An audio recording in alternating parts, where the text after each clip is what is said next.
that's when I first got exposed to something known as adult learning. People actually growing up and going back and learning something.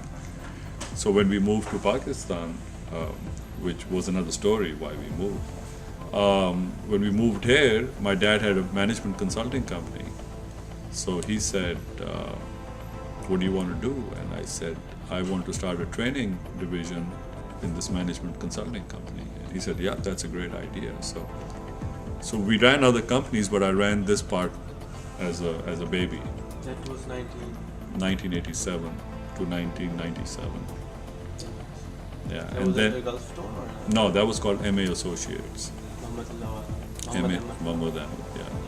And they had these partners who were all highly enlightened. There were 4 partners. One of them was Mr. Abul Kalam, who was secretary railways, and now he's chancellor NED University. One of the partners was Mr. Masood Hassan, who was secretary production. He was the one who started Treat factory. Then he was the one who brought in Tetra Pak in Pakistan. He retired as Secretary of Defense Production. He put up the camera rebuild factory. He was responsible for the whole camera rebuild factory where all our Air Force engines and planes are rebuilt. So then there was my dad who started National Refinery, started Parco, Petroman, Park High Oils, NR Petrotech Services, So all these people were real pioneers and leaders, and there was this one little punk kid, who sort of soaked it up, and I was part of them. They accepted me. They loved, the energy I was bringing in, the ideas, the optimism, the hope, and so there we were in this one team, and thankfully every time I did interfere with what they were doing, they were very patient and gave me room to make mistakes. And I learned a lot about consulting and process consulting and solution finding, problem solving, understanding, dialoguing, communicating. So it was all good. It's all been really So good. why did you move to Pakistan, since it's an interesting story? Most people don't want to come back. I wanted to marry Karen, and I wanted my father and my family to bless it. And my father put this one condition to Karen. He said, if you want me to bless this union, bring my son back. So the minute she heard it, she started packing. I said, what are you doing? She said, I'm taking you home. So why are you doing that? She said, because that's the only way your dad will bless this marriage. But you got married earlier, or you got No, we came here and got married. You ended up staying 10 years. We ended up staying 22 years here, 2 years. Pakistan, yeah. Now we moved back. And in those 22 years, we had wonderful children. Had Elisa. We adopted her the day she was born in Lahore. Then 13 months later, we had our own biological daughter. And then 10 years later, we adopted my son, Zach, the same day he was born. And that's it. Today, why should somebody hire Ramiz Allawala? For 3 reasons. Only those people who are really committed and driven to improving productivity in their organizations should hire me. If you are committed to just running trainings or doing some learning in your organization or bringing some change in people, don't hire me. Because yes, we do learnings, yes, we do bring change, yes, we do trainings, but ultimately it all has to be linked to productivity. And I'm there to bring more productivity in your organizations. That's why they should hire me. And the people who have already enjoyed your blessings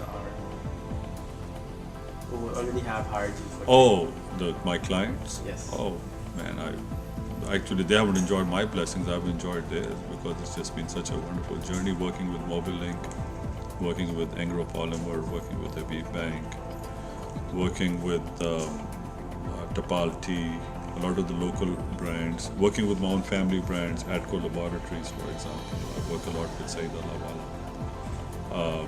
Working with some of the government organizations like NCHD, National Commission for Human Development. working for customs, working for income tax, working for police. Pakistan Army, we've done some trainings for some large NGOs, Plan International. Some of my favorite organizations right now that I'm working with is, let's see, Capco, very nice, solid organization. Parco, something that I'm connected to emotionally because my father started that. He was the founding managing director. So it's all been good. It's all been very good. So are your children going to become trainers also? Or You know, they're showing that desire. I see how they lead conversations. I see how they engage people. I see how they ask questions. I see how they facilitate dialogue going forward. I see how they can close a discussion and bring it to some point. Yeah, I think, I don't know about if they'll model that, but all three of them certainly have said that they will adopt children. All three of them have said that. They said it's been such a wonderful experience for them that said we're gonna do it too. what Yeah. do you want to tell the people who are wanting to be trainers? Why should they become trainers? It's not about you. It's not about you at all. If you really want to be a trainer, then then you need to believe that you'll find enrichment for yourself if once you start enriching others. And it's not about, and do it for free. Do it for no money. Just go out and start doing it. If you want to be a trainer, just start doing it. In any opportunity. Sitting in a cab, sitting anywhere, start talking to people, start understanding, start helping, facilitating. Help them move their mindset, shift their mindset, help them create a willingness to learn new skills, help them to find solutions to their problems, help them to change their habits and to develop new habits and to develop strong follow-through mechanisms and to stay with it and just keep putting yourself out there all the time. I'm always looking for opportunities to work with people. And I think 90% of the time I'm not getting paid because I'm doing it around the clock without even thinking about it. It's just reflex. And formal sessions such as this one, bring all the bread and butter for me and enough money for me to be happy. It's not going to make you rich. But you said a very interesting thing, that do it for free. In a society which is generally not, we in Pakistan, for example, we call ourselves a very cultured society. However, unfortunately, I find that we are not. Most of the country is not very cultured because we are cultured in culture, but what is our culture? That's something which we need to look at. However, I disagree. Totally understandable. The thing which I find is that most people are very money oriented, money centered. Maybe who you're running with. Who's your circle? Most of the people I hang out with, man, they put a lot of effort in trying to earn money, but they also spend a lot of effort in helping people. And when they don't have the time to do that, then they share their money. So I'm talking about the lower middle class. Yeah, I think they're struggling so much with just survival. But even there, if you look at their hospitality, you look at how they extend help to each other in times of trouble, and how they share their money and the little bit that they have. I think we're one of the most generous and the most giving people on this planet. I think there are only two nations that really give from the heart that I've seen, and I've traveled a lot and I've seen a lot. The Americans and the Pakistanis. These are the two most generous people in the world. So now, if they end up training for free, how do they make money? How do they make their own ends meet? Because they become good at it, and once you become good at anything, money flows. Money comes after you. Money comes. It's the 10,000 hour rule. Get the practice. Then you become world class at anything, and the money comes. And what about the people who are all out there calling themselves trainers and doing it? The goal is basically money. I think they'll have a tough time. I think it's going to be difficult for them because you need to be more than just 3 questions deep. You know, you can run a program in a PowerPoint slide, and you can buy a franchise, or you can buy a courseware from somewhere, and they'll show you what to do what after 15 minutes. But if you're really not engaging from the heart, and and you can't answering people's questions, and you're just sticking just directly to the content, you might be able to assist people in some skill building. But I think the mind shift won't happen, and I think the habits won't change. And you need all 3. You need the mindset, change of habits, and building new skills for huge increases in productivity. Otherwise, it's an intellectual exercise. You can ask a dictator, tell me about democracy, and he'll be very happy, and he'll give you the Cambridge University's definition of democracy, and he can probably present a very good paper.